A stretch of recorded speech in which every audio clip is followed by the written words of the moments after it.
In the aftermath of the devastating terrorist attack in Pahalgam, Jammu and Kashmir, which claimed 26 lives, India's economy is grappling with heightened regional tensions, particularly with Pakistan, as well as escalating global trade challenges. The immediate repercussions are evident, with Air India projecting a potential loss of $600 million over the next year due to Pakistan's airspace ban, leading to longer flight routes and increased operational costs. Furthermore, the tourism sector in Jammu and Kashmir has suffered, with resort closures and a sharp decline in visitor numbers impacting local businesses.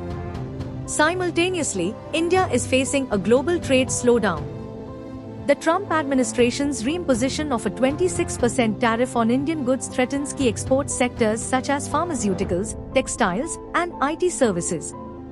Economists have adjusted India's GDP growth forecast downward to 6.3% for the current fiscal year, citing these tariffs and stagnant private investment as major concerns.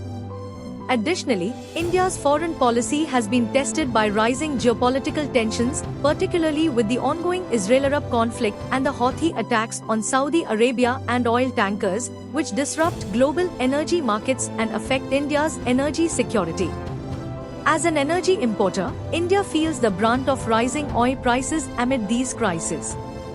In response, India is actively seeking to mitigate these challenges. Negotiations are underway to finalize a comprehensive trade agreement with the US, aiming to double bilateral trade to $500 billion by 2030.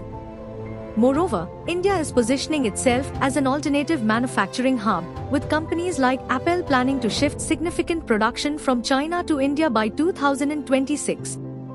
Despite these proactive measures, the convergence of regional instability and global trade pressures presents a complex landscape for India's economy. Balancing immediate security concerns with long-term economic strategies will be crucial for navigating this challenging period.